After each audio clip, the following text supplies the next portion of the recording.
Welcome everyone to Jews in Sports with Michael on HTV. I am your host, Michael Neuman. I am an Orthodox Jewish athlete.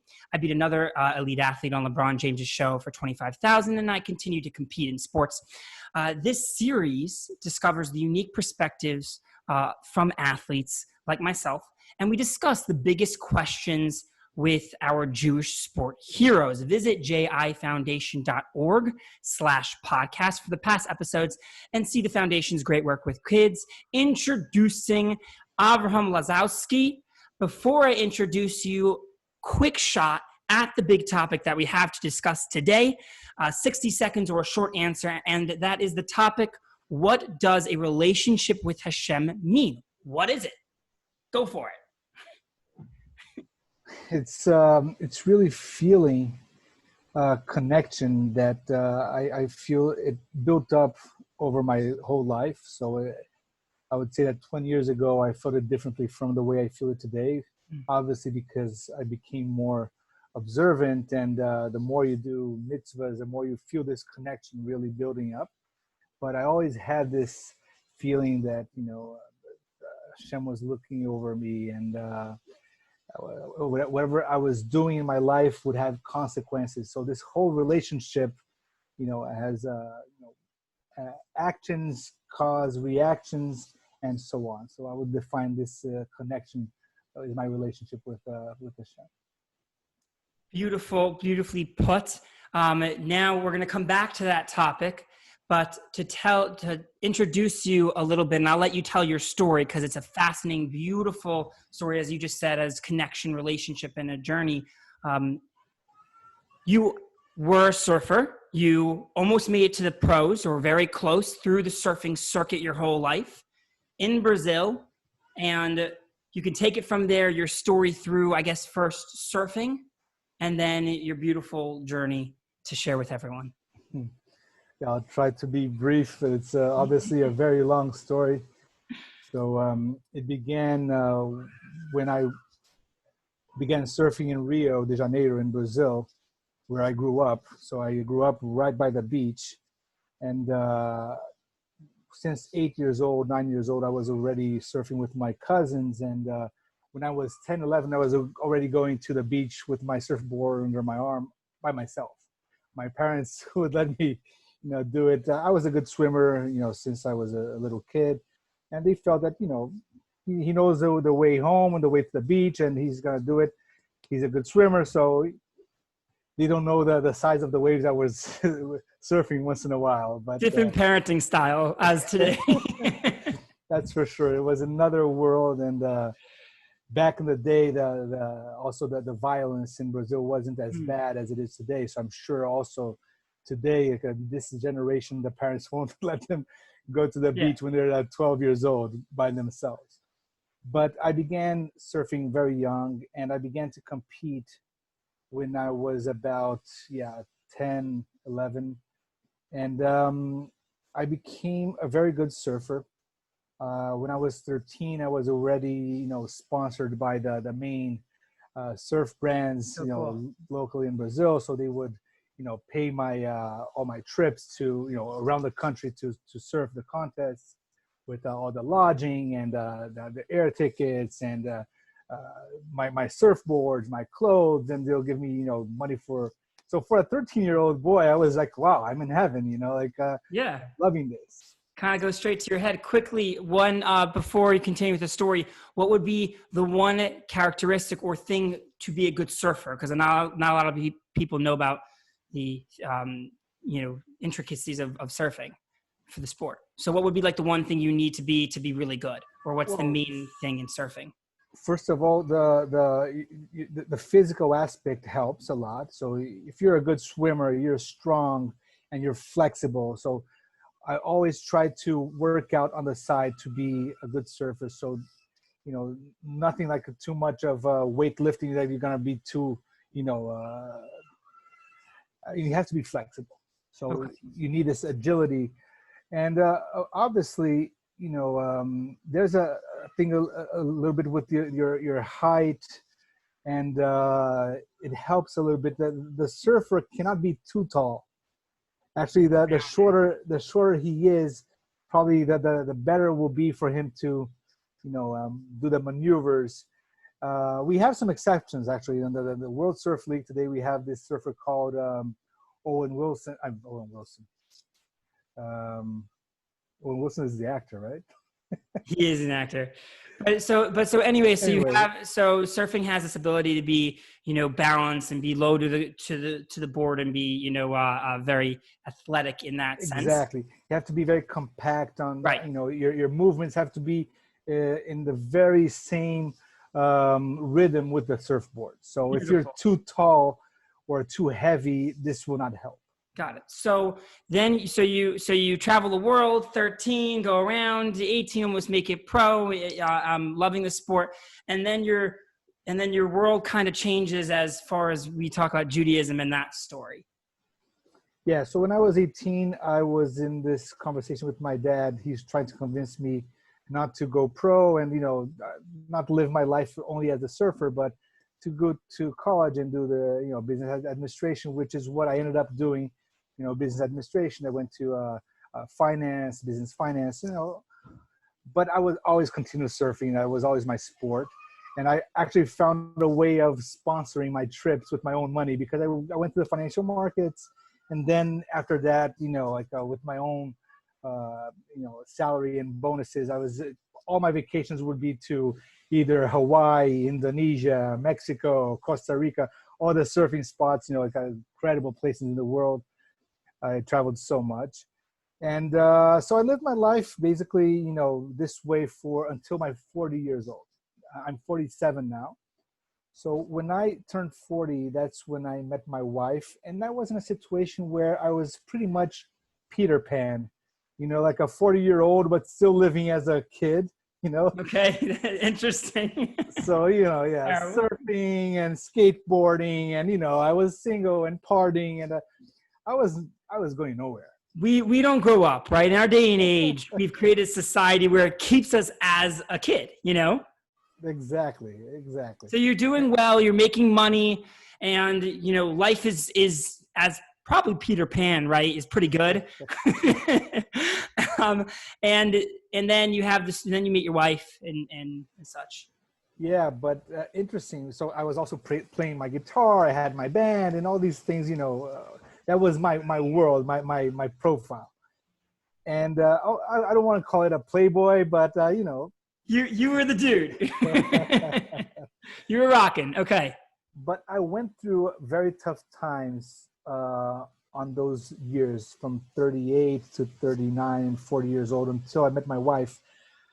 Everything began to go south for some reason that now I understand. 7 years later, being an observant Jew and having this relationship with Hashem that I never had before, I understand why things happened. But basically, I went, down financially, emotionally, professionally, spiritually. I was really, hurt, and I would say almost reaching rock bottom. I was going nowhere with my life, and things weren't really making sense to me. And when I met my wife, it was a Tuesday afternoon.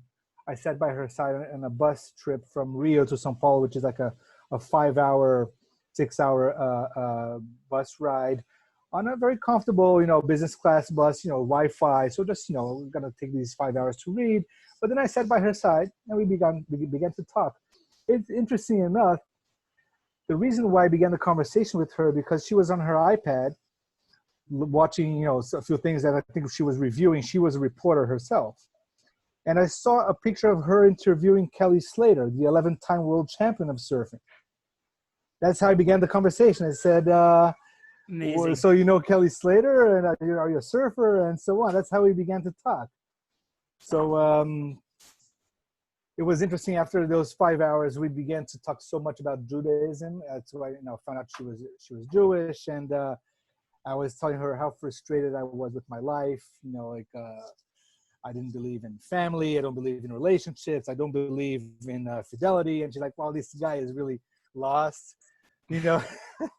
And she was telling me, basically, I understand the world is crazy out there today, and nobody commits. Nobody really wants to, build a family in a conservative way. We used to see it like 2 generations ago, or even the last generation. But there are some people that live this way that you're frustrated with, but people live with these pillars of family, honesty, and living with a cause of, doing the right thing. For instance, my brother, he's a rabbi in Jerusalem. So that's when she began to tell me about her brother. That's actually a hardcore black coat Me'asharim, big rabbi. So yeah, so it was a very interesting conversation. Sorry, I just had to close the door here. My kids were knocking. No worries. Yeah, so that's how it began. When I met my wife, and long story short, I was so amazed by our conversation, and I really got this spark talking about Judaism, because I was on my search for spirituality my whole life, and I never really found this connection that I knew that I was missing. Some people call it nature or the higher power or whatever. I always called him God, but I never really knew how to connect, and I found that in Judaism. And this only began with that conversation with my wife. So I began to go to the shul in Brazil, and for the first time in my life. And there's a lot of stories related to that. I don't know if you want to continue going on this, but can I share your big reveal at the time? Sure, please. You weren't Jewish. I was not Jewish. Exactly. And that's an incredible thing to hear. Right, again, your life is very connected and you're very spiritual, and you said a very cool point. I think as myself, athletes go through this a lot of times, but the ability to connect, right, to connect with, you said, relationship. It's not just about, and we have that with athletes, right? We have that with our sport. You create that with your sport. It becomes a part of you, who you are. But here with Hashem, it becomes, it's very important. He's a God, but then when you create a relationship, it's something else. And that's the experience that you had on that bus, is that you took this, God concept, and you realized that there was actually a partnership. There was actually something more that, you felt. Yeah. Yeah. So yes, I am a ger. And, the spark began with that conversation in the bus. But I obviously, I was amazed by the concept of a shidduch, which I never heard about. Like I said, I was used to meet girls in nightclubs at the beach, or, and my wife told me about the whole concept of shidduch.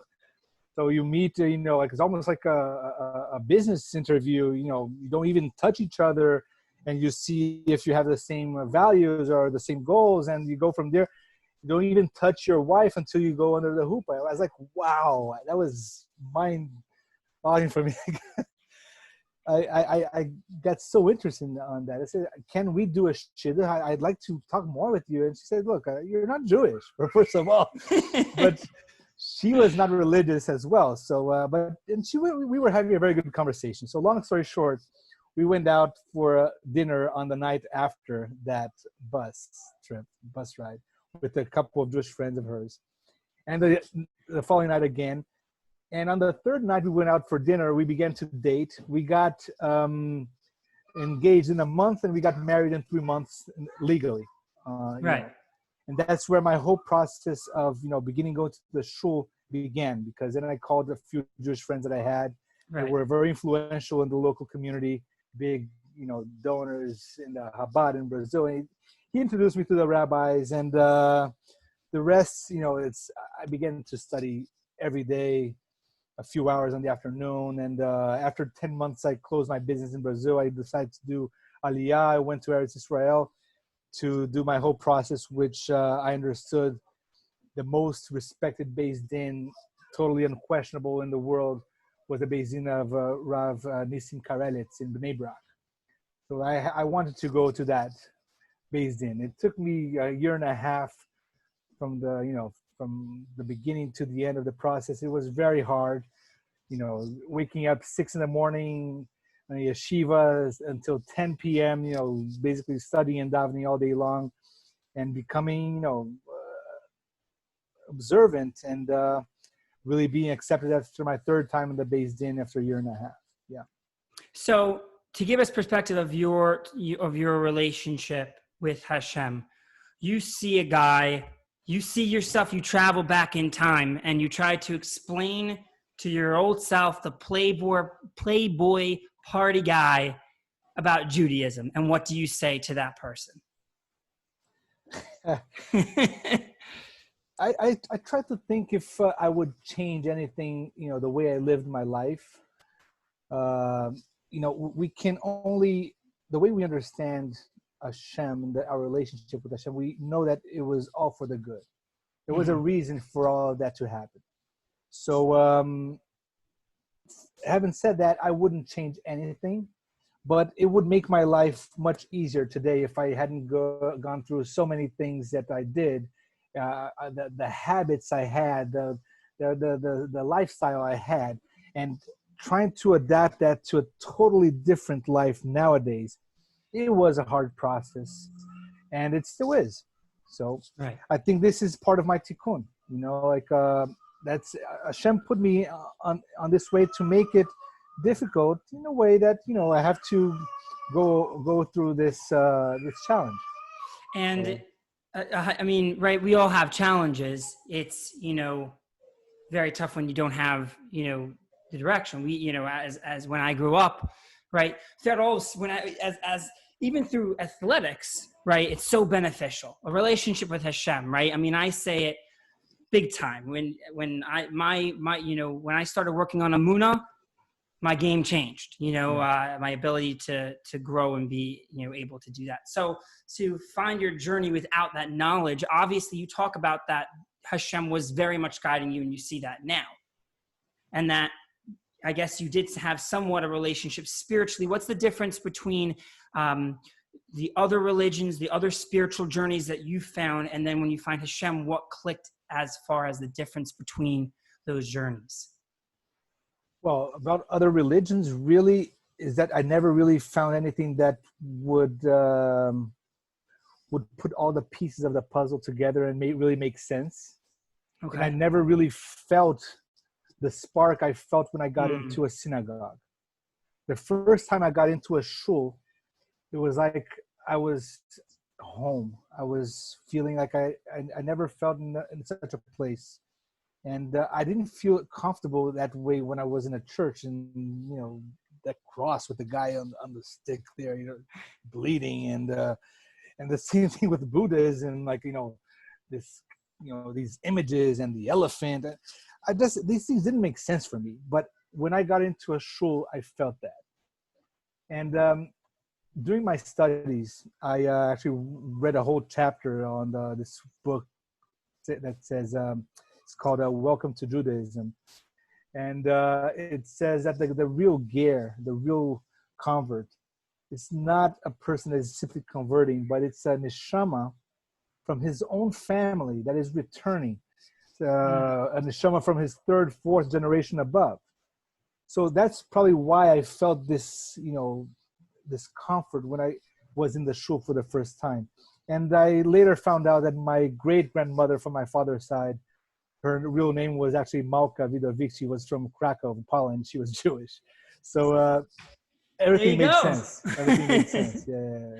There's a and my father's mother is her daughter. So my father is Jewish. He comes from a Jewish womb. He didn't know it. He didn't know that. I mean, it's so wonderful to hear these stories specifically for everyone, because the ability to be aware and attuned of yourself, right? I mean, and I always take it back to sports, and you had this through surfing and stuff like that, because with the journey of it, when you feel the process, something doesn't feel right, and then you're in that moment, and you feel that moment special, and you have that with sports a lot, and you have that in life a lot, and people don't give that power to Hashem. They don't sit there and say, I'm in shul right now, what a beautiful journey this is, and what a beautiful moment. Yeah, I would like to comment on that, because one thing that would be very helpful if I had this knowledge, I have had this wisdom, call it that, 25 years ago, or even more, 30 years ago, when I was competing, I was really on my, top performance as a surfer, is this, as you mentioned, emuna. When you understand that everything comes from Hashem, and your relationship with him is what really makes a difference to anything that happens in your life. So nowadays, I apply it to my professional life. So to business meetings, I want to have, a good business coming, and I'm davening, I'm asking Hashem to make that happen. And I know it will only come, I'll only make that big deal or, be able to service that big client if it comes from Hashem, if he wants to give it to me. And the same way, 25, 30 years ago when I was competing, if I had that knowledge, because there's one thing specific about surfing. I would say that, 60, 70% is really, the talent of the surfer, his performance, but there's a big luck factor. When you have 25 minutes on a heat against another two surfers or even one-on-one, and if you're on the right time, at the right place, and that wave comes to you, it could be the wave that makes, the heat makes you score a 10. This is only luck. The guy can be the best surfer in the world. So Kelly Slater, 11 times world champion, you can't deny the guy is, the most talented surfer of all time. But if he didn't have the luck and this light that I'm sure he was given by Hashem, somehow he wouldn't make it. He wouldn't make it. So if you understand this relationship of emuna, if you really believe that Hashem is who is providing you that perfect wave that will make you compete, go to the next level and go to the finals, it would have made a difference. And Kelly Slater, right, the surfer, probably believes that the right wave is coming. Yeah. His whole mindset is that the right wave is going to come. And if you have that belief, then you change the perspective of the bad wave. The wave comes all of a sudden. How? He is connected. He actually has 1.5 minutes to the end of the heat. He needs to score a 9.1, and he's just there sitting down and waiting, and the wave comes. How come that that happened? And it's a beautiful mashal to end off on, because we all have the waves come, and we all question the waves, and we all say how terrible this wave is. But if you're a real champion and a real believer that Hashem has you on the right mission, then that's not going to be the wave that's going to win it for you. That's just a wave to get you to the next wave or whatnot, or whatever the journey is. You'll have that belief that this wave is meant to be. And if it's meant to be, it'll be the right wave that makes you Kelly Slater. Exactly. And that's the relationship with Hashem, believing that he's going to send you that wave. And it's beautiful. I love it.